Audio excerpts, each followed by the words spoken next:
History I کے پیارے دوستو، السلام علیکم۔ میں ہوں فہیم جراد۔ ناظرین، سن تھا 1492، مہینہ تھا جنوری اور تاریخ تھی 2۔ غرناطہ کی جنگ کا آخری دن آ چکا تھا۔ اراگون کا بادشاہ فرڈینینڈ اپنی بیگم ایزابیلا کے ساتھ ہمرا کے گیٹ پر پہنچ گیا۔ 1400 عیسوی تک اسپین میں 5 ریاستیں تھیں: اراگون، کاسٹیل، پرتگال، نوار اور غرناطہ۔ آج کا اسپین ان 5 ریاستوں پر قائم ہے۔ مسلمان جبرالٹر سے لے کر میڈرڈ اور کرتبہ سے لے کر فرانس کے صوبے لیون تک قابض تھے۔ عیسائی بادشاہوں نے بالآخر مسلمانوں کی طاقت توڑنے کے لیے اراگون کے شہزادے فرڈینینڈ کی شادی کاسٹیل کی شہزادی ایزابیلا کے ساتھ کرا دی۔ فرڈینینڈ جنوری 1475 عیسوی میں بادشاہ بن گیا اور ایزابیلا ملکہ بن گئی۔ دونوں ملکوں کی فوجیں اکٹھی ہو گئی۔ عالم اسلام اس وقت بری طرح افراتفری کا شکار تھا۔ مسلمان کا گلا کاٹ رہے تھے۔ اسپین کے عیسائی بادشاہوں نے ان حالات کا فائدہ اٹھایا اور یہ ایک ایک کر کے مسلمان علاقوں پر قابض ہو گئے۔ غرناطہ ان کی آخری منزل تھا۔ عیسائیوں کی مشترکہ فوج نے 1482 عیسوی میں غرناطہ پر حملہ کیا۔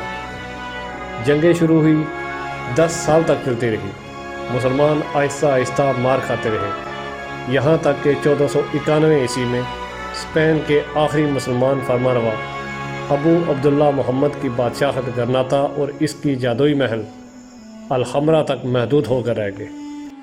شاہی خاندان قلعے میں محصور ہو کر بیٹھ گیا۔ غرناطہ پہاڑوں کی اترائیوں پر قائم تھا۔ الحمرا ایک ناقابل شکن قلعے میں محفوظ تھا۔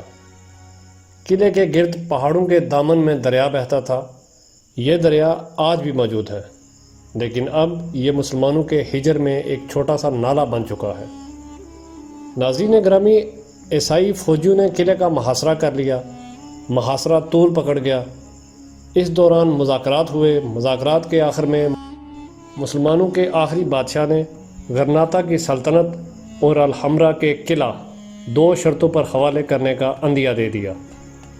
ایک، مجھے میرے خاندان اور میرے خزانے کو بحفاظت غرناطہ سے نکلنے کی اجازت دی جائے، اور دوم، یہ کہ قبضے کے بعد تمام غرناطہ کے جان، مال اور ایمان کی گارنٹی دی جائے۔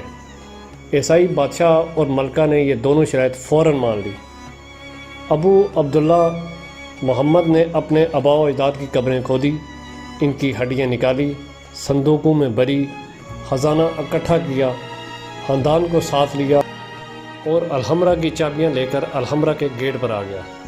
فرڈینینڈ بھی ایزابیل کے ساتھ وہاں پہنچ گیا اور یہ سن تھا 1492، مہینہ تھا جنوری اور تاریخ تھی 2۔ تاریخ کروٹ بدل رہی تھی۔ ایک ایسا المیہ جنم لے رہا تھا جو آج 550 سال کے بعد بھی دنیا کے ہر مسلمان کی آنکھ نم کر دیتا ہے۔ 2 بادشاہ آمنے سامنے کھڑے ہو گئے۔ ایک بادشاہ وہ تھا جس کے آباء و اجداد نے 710 عیسوی میں یہ زمین مسلمانوں کے ہاتھوں ہار دی تھی، اور دوسرا بادشاہ وہ تھا جس کے اجداد نے اس زمین پر 780 سال حکومت کی، جس کے سائنسدان نے یورپ کو صابن، tie, crystal, parachute steam, bath cutlery اور انصاف کا تحفہ دیا، جس کے بزرگوں نے الحمرا جیسی ایسی سلطنت تحلیق کی جو اس سے قبل تحلیق نہیں ہوئی اور نہ ہی ہوگی، جو کافر زمینوں پر اللہ کے نام کا والی تھا۔ دونوں بادشاہ تاریخ کا بوجھ اپنے اپنے کندھوں پر لا کر ایک دوسرے کے سامنے کھڑے تھے۔ فاتح بادشاہ اونچی جگہ پر کھڑا اور مفتوح قوم کا بادشاہ پس جگہ پر کھڑا تھا۔ فاتح بادشاہ نے الحمرا کی چابیوں کے لیے ہاتھ آگے بڑھایا۔ ابو عبداللہ محمد نے چابیاں پکڑانے کے لیے اپنا ہاتھ آگے بڑھایا تو 780 سالوں کے بوجھ نے اس کا ہاتھ لرزا دیا۔ ہاتھ ہلا اور چابیاں فرڈینینڈ اور ایزابیلا کے قدموں میں گر گئی۔ ابو عبداللہ محمد اضطراری طور پر چابیاں اٹھانے کے لیے جھکا، لیکن اس کے جھکنے سے پہلے ہی فرڈینینڈ نے اس کا کندھا پکڑ لیا، اسے روکا اور کہا، نہیں بادشاہ نہیں، الحمرا ایسی دولت ہے جس کے لیے ہم تمہارے قدموں میں جھکنے کے لیے بھی تیار ہیں۔ اور اس کے ساتھ ہی وہ دونوں جھکے اور ابو عبداللہ محمد کے قدموں سے الحمرا کی چابیاں اٹھا لی۔ غرناطہ کی ضلعی حکومت نے اس واقعے کا مجسمہ بنا کر شہر کے قدیم حصے کے شروع میں نصب کر دیا۔ یہ فوارہ ہے جس کے اوپر فریڈینڈ اور عبداللہ محمد کے مجسمے لگے ہوئے ہیں، اور ساتھ ہی شکست کی وہ دستاویز لہرا رہی ہے جس پہ مہر لگا کر ابو عبداللہ محمد نے یورپ پر 780 سالہ مسلمان سلطنت کے خاتمے کا اعلان کیا تھا۔ ناظرین گرامی، ابو عبداللہ محمد الحمرا کی چابیاں سونپ کر خاندان کے ساتھ غرناطہ سے نکلا۔ یہ غرناطہ کی وادی سے نکل کر سمندر کی طرف روانہ ہوا۔ آپ اگر غرناطہ جائیں تو آپ کو یہ شہر وادی میں دکھائی دے گا۔ غرناطہ ایک ایسی وادی ہے جس کے چاروں اطراف پہاڑ ہیں، اور یہ شہر پہاڑوں کے پیالے میں واقع ہے۔ غرناطہ سے نکل کر ایک چھوٹی سی پہاڑی پر رکا۔ غرناطہ شہر اس کے سامنے بکھرا ہوا تھا۔ الحمرا کے مینار اور چوکیاں وہاں سے نظر آ رہی تھی۔ وہ آخری بار اپنا شہر دیکھ رہا تھا۔ اس سے برداشت نہ ہوا اور اس کی آنکھ میں آنسو آ گئے۔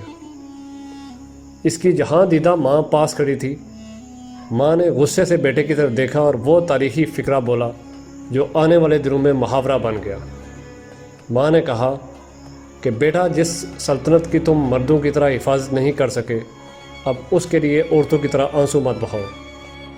یہ فقرہ اور یہ جگہ دونوں اب تاریخ کا حصہ ہیں۔ اس جگہ اب ایک چھوٹا سا گاؤں آباد ہے، اور گاؤں کا نام سسپیرو ڈیل مورو ہے۔ اسپینش زبان میں سسپیرو ایسے لمبے سانس کو کہتے ہیں جس میں آہ شامل ہوتی ہے، جبکہ مور ان مسلمانوں کو کہا جاتا ہے جو مراکش سے آ کر اسپین پر قابض ہوئے تھے۔ آپ اس مناسبت سے اس گاؤں کو مسلمانوں کی آہ کہہ سکتے ہیں۔ یہ گاؤں ابو عبداللہ محمد کی آہ سے نسبت ہے۔ سسپیرو ڈیل میرو بن گیا۔ مسلمانوں کا آخری بادشاہ جہاں بیٹھا تھا وہاں آج کل ایک ریسٹورنٹ قائم ہے۔ ناظرین گرامی، دنیا کے تمام مسلمان حکمرانوں کو چاہیے کہ وہ اپنی ناشکری قوموں کے لیے لازم قرار دے دیں۔ یہ لوگ زندگی میں کم از کم ایک بار اس پہاڑ پر ضرور آئیں۔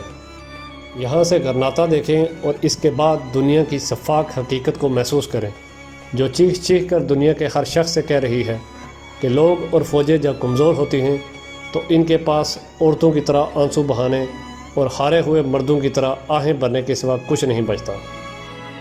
جی تو پیارے دوستوں، یہ تھی ہماری آج کی ویڈیو کیسی لگی کمنٹ کر کے ہمارے ساتھ ضرور شیئر کریں۔ انشاءاللہ آپ سے اگلی ویڈیو میں ملاقات ہوگی۔ تب تک اپنے دوست فہیم جلال کو اجازت دیں۔ اللہ حافظ۔